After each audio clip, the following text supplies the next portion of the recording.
this is also something which comes from that belief that art has the highest priority, or if there's so many punchlines that we always hear as dancers, you have to push yourself, you have to go over your pain, otherwise you'll never make it, you have to toughen up, and all these things that we always hear.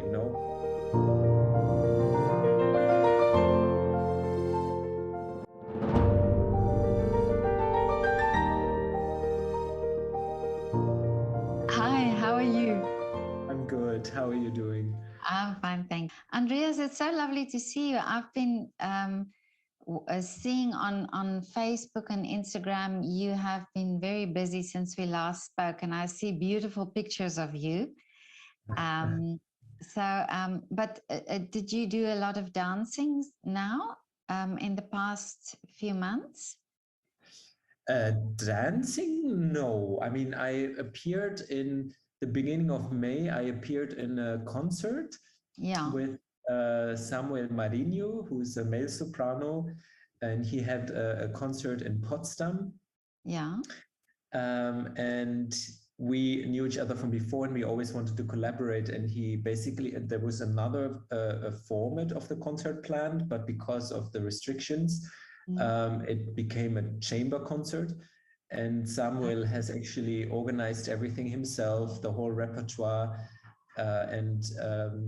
He sang Bel Canto repertoire, which was also different from the Baroque repertoire that he normally sings. And he asked me to create some movement for him, because he started also with the dance education before he became a singer in his home country in Venezuela.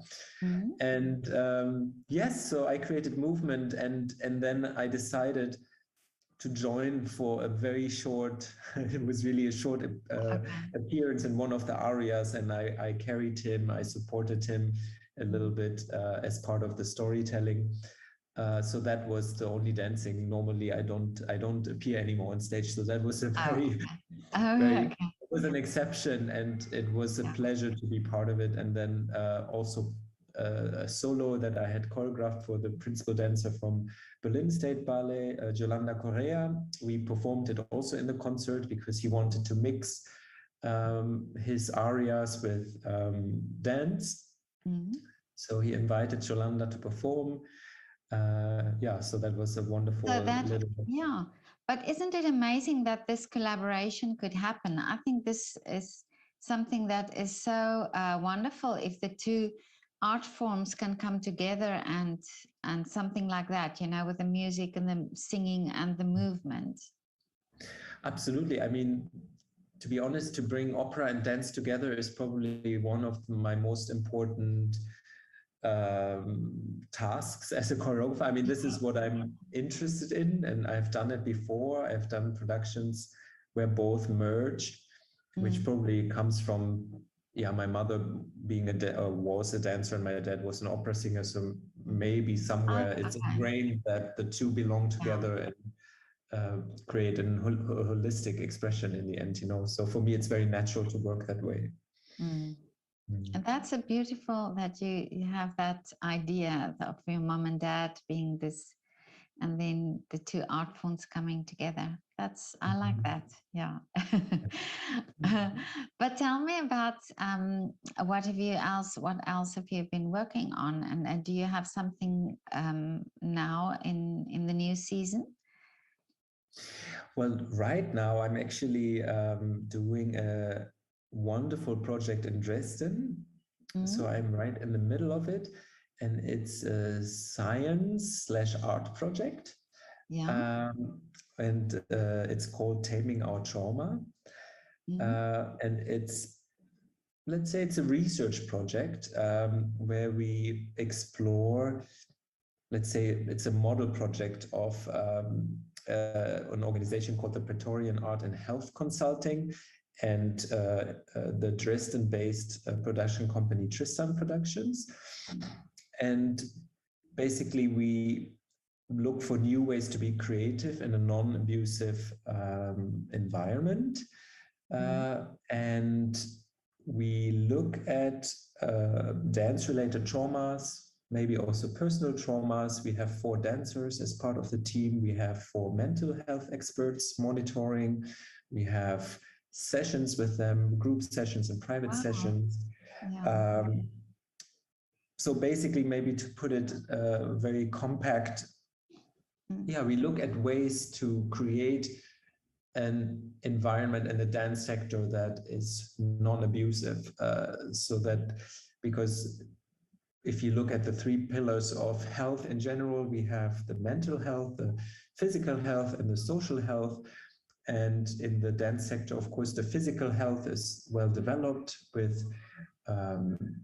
sports medicine, all kinds of treatment varieties that we have in the last decades have developed to help dancers to be less injured. Also, the mental side is in development, but the social side, meaning how do we work together in our environment? How do we verbally communicate? In my opinion, is quite underdeveloped in many organizations. So that's what we look at. And there are several aspects to bring up. For instance, the old romantic notion of the suffering artist. It needs to be painful in order to be successful, and all these sort of myths that we as a team don't believe in. And we look at that and we see, what do we actually need to be successful creatively? And is it really necessary? And of course, we already know it's not necessary to suffer. It's not necessary to be in pain, to cause traumas. Maybe the quintessence is to put the human above the art and not the other way around, which it has been for a long time. So in that case, we want to be an example. We want to lead by example and see what we come up with. And now we are in the middle, so we are exploring a lot of things. And so it's maybe also hard to talk about it because we are filled with so much information, and we have such a vibrant exchange. We are creative. We are actually creating choreography, which is not the main goal of the project. Is not to create a piece, but it might actually happen because we use the tool of choreography, to say it very simply, to heal the artist. But this is wonderful what you are doing, because I've always thought a little bit, and I say it with much respect to the ballet world, but that the ballet world in that sense is a little bit outdated in what concerns the mental health and of the dancers, and also the physical health. Because if you think of many young children now being trained at a ballet school, there are many girls where eating disorders, for example, start there, and not necessarily because that they themselves feel not that their bodies are not good enough or tiny enough in that sense, but that the pressure, and that the pressure on the dancer, and that's almost the only control that they have, is that control of controlling the food that they eat. And I wonder how many, not just girls, but how many boys come from a young age, where there's that stress on them, growing into the artists and growing into the dancers, and struggling for life with this mental illness, if you can call it that. Yes, absolutely. I mean, I'm definitely not an expert in psychology, and but of course, throughout my career, I've seen many colleagues, and of course, it starts with the bad teacher, with someone who said something to you, maybe as a child, or it might not even be dance related. So, we carry, it might not all be a trauma at all time, but I think if it limits you from living up to your full potential, it might be something that one needs to look at. Yeah. And I have also, as an active dancer throughout my career, there are many things now looking back that have been not okay. And I consider myself a strong person, and I wasn't very fragile in the mental. I mean, sensitive, yes, but not fragile that things would destroy me. But I look back at some behaviors, some verbal abuse, which is probably even worse than other kinds of abuse.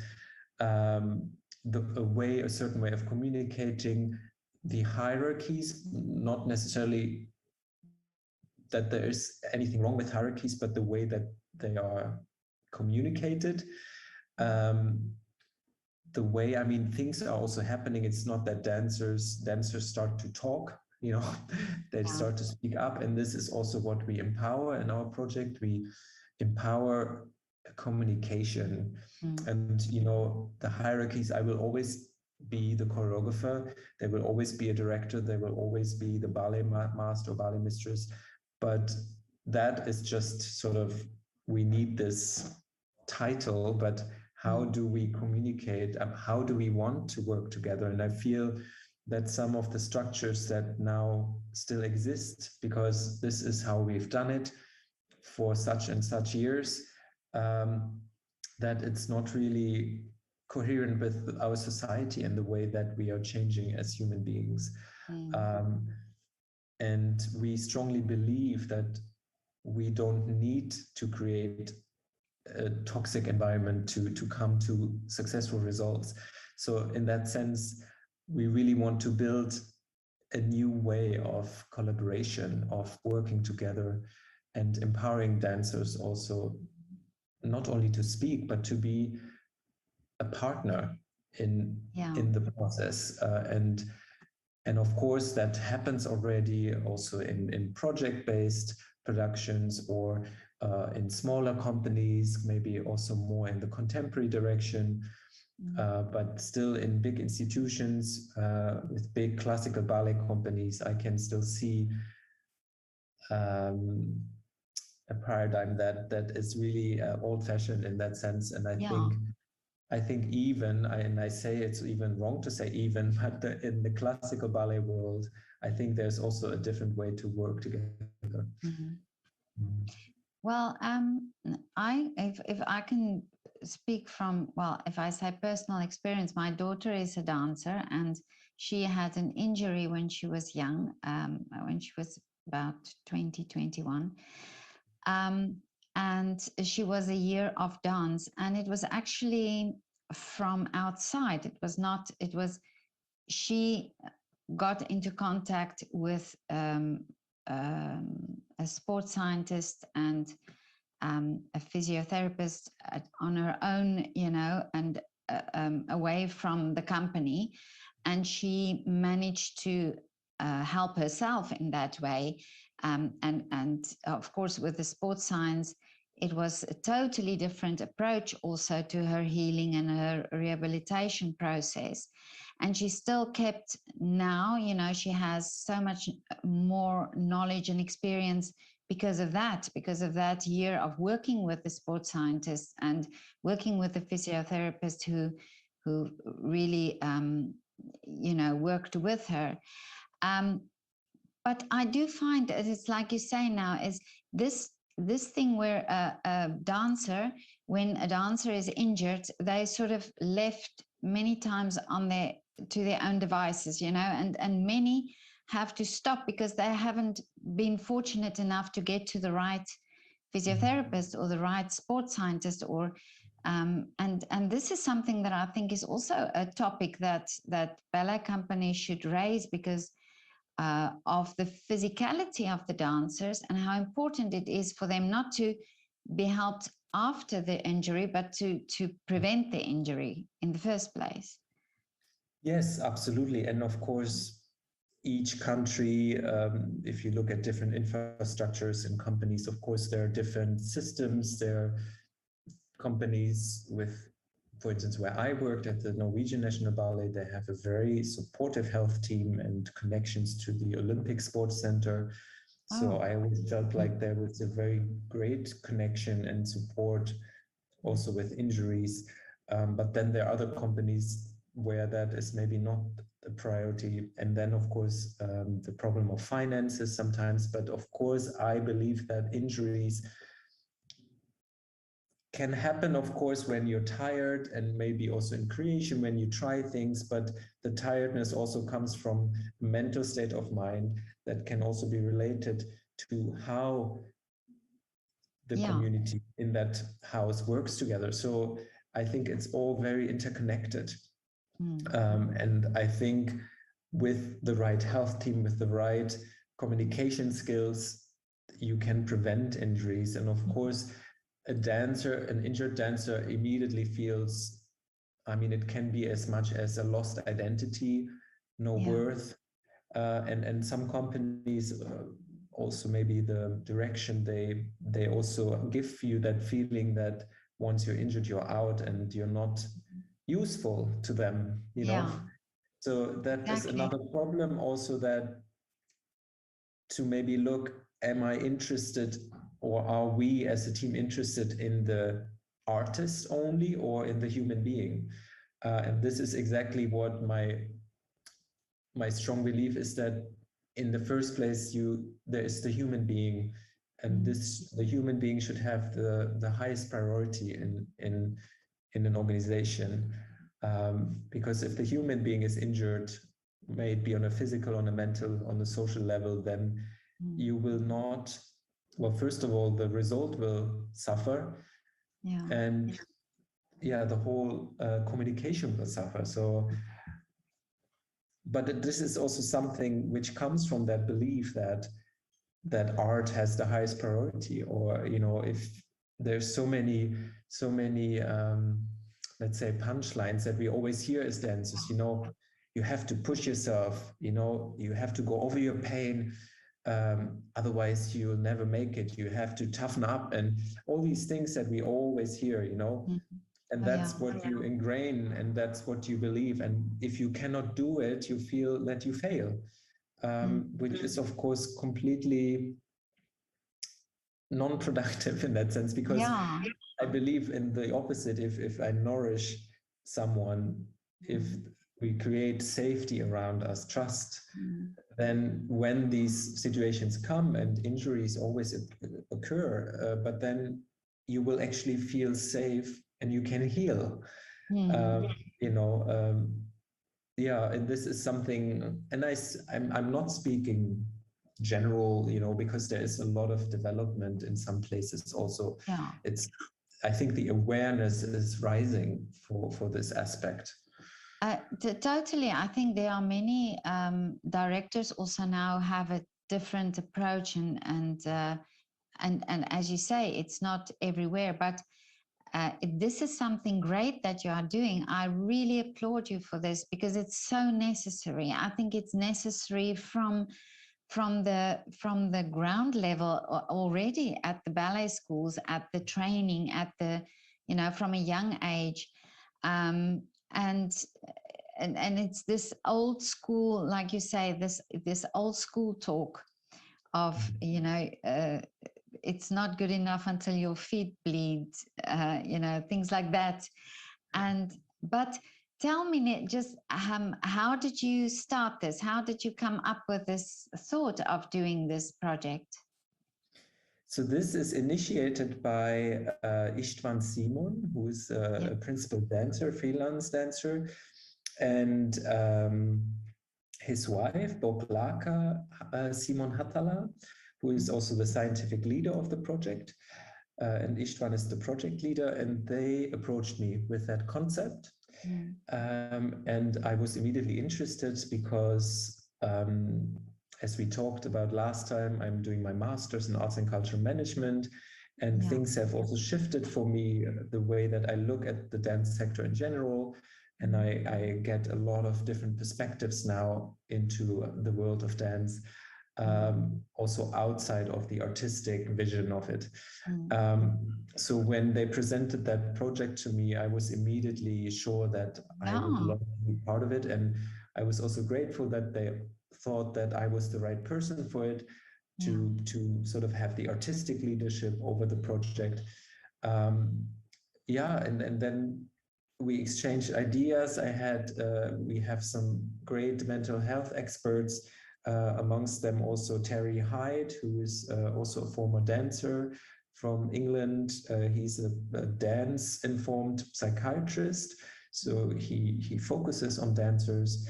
And we have also Lilla Gerlinger, who's a psychologist for trauma. In preparation to the project, I had sessions with also with Boglaka to learn about trauma in general, to educate myself, to exchange ideas, to look at how I would like to work with the dancers. That was sort of the initiated by Istvan and Boglaka.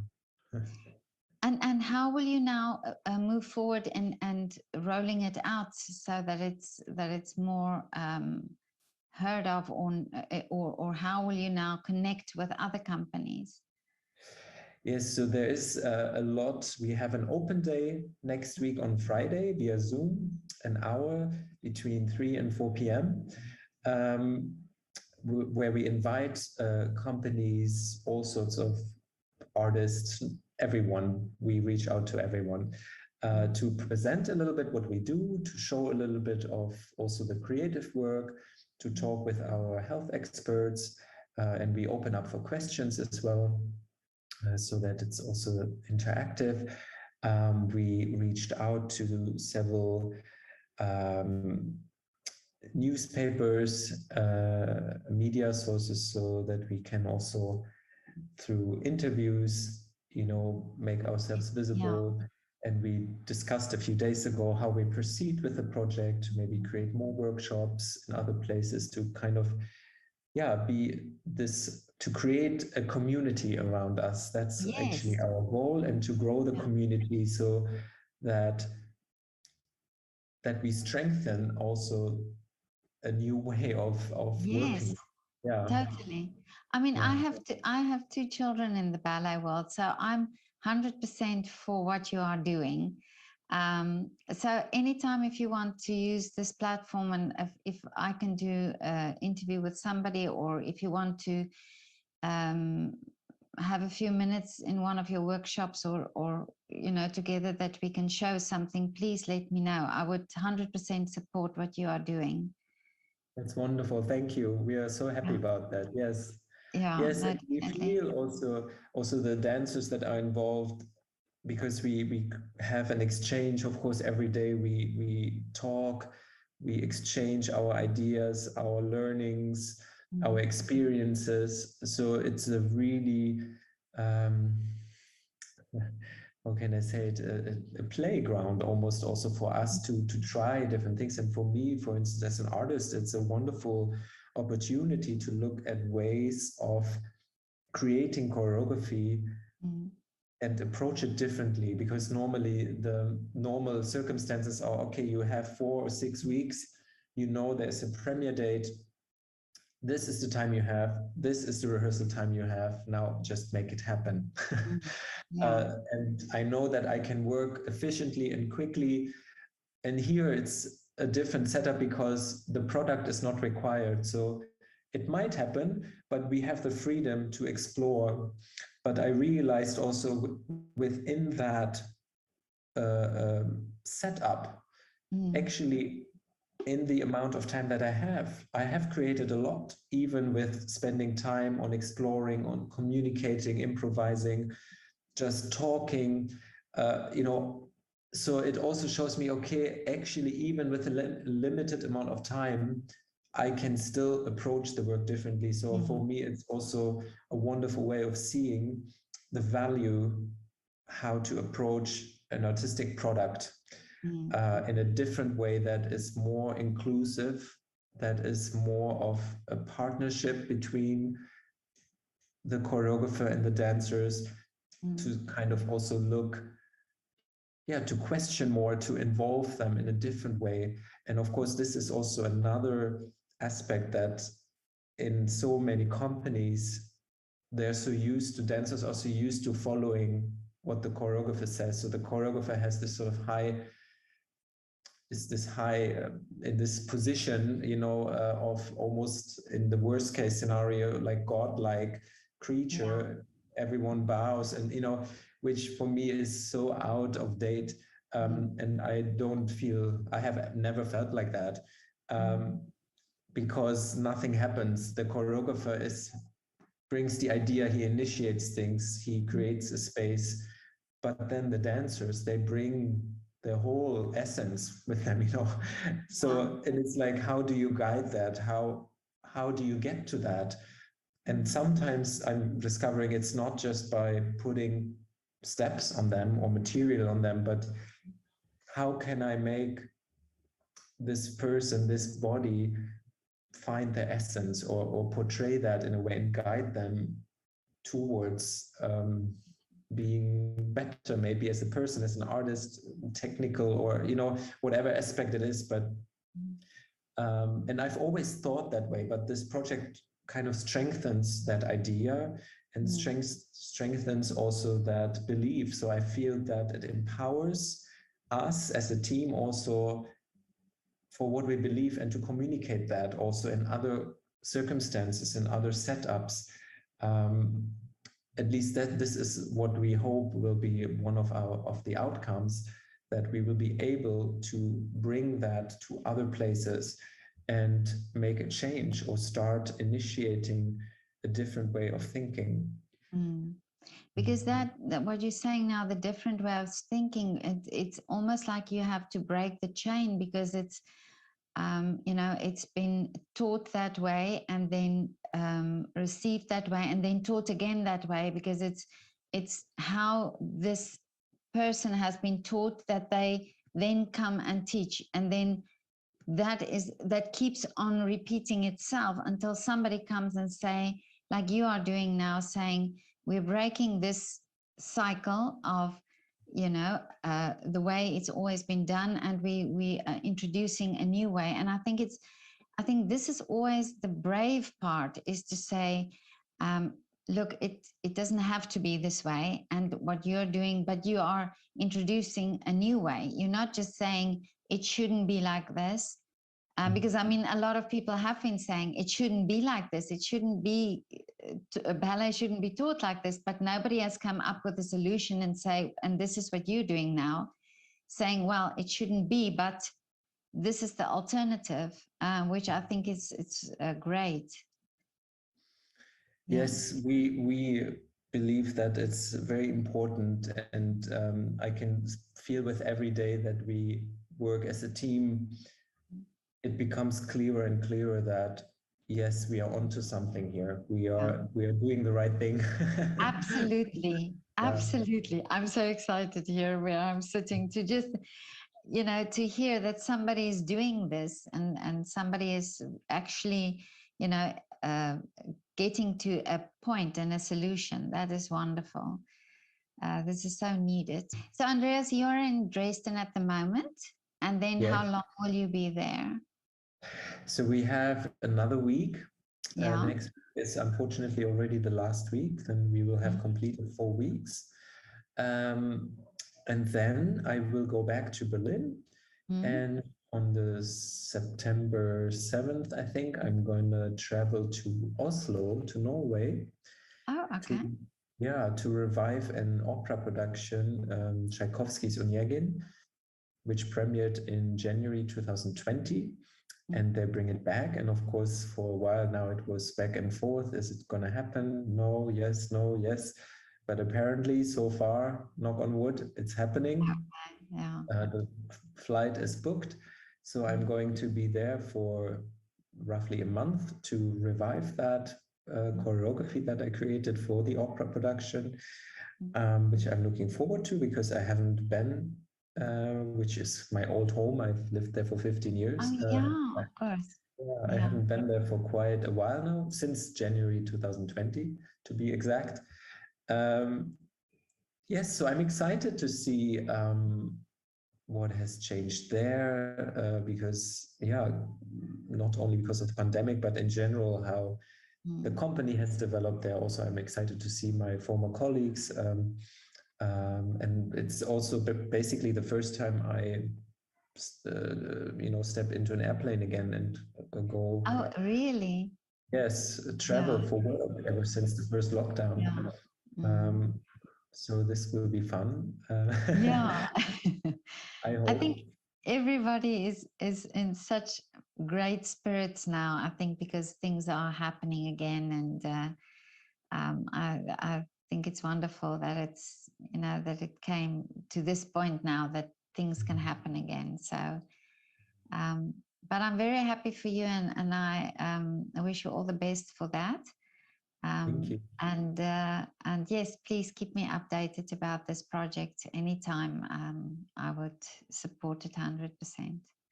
That's so good to know. Okay, Andreas, have a lovely evening, and thank you so much for your time to talk to me. Yes, thank you for having me again. Okay, Always okay. lovely. No, it's always lovely to talk to you. So, but we'll keep in touch, and you can let me know. Absolutely, I will for Okay, sure. okay. Thank you. Yeah. Okay, Take bye. care. Bye bye.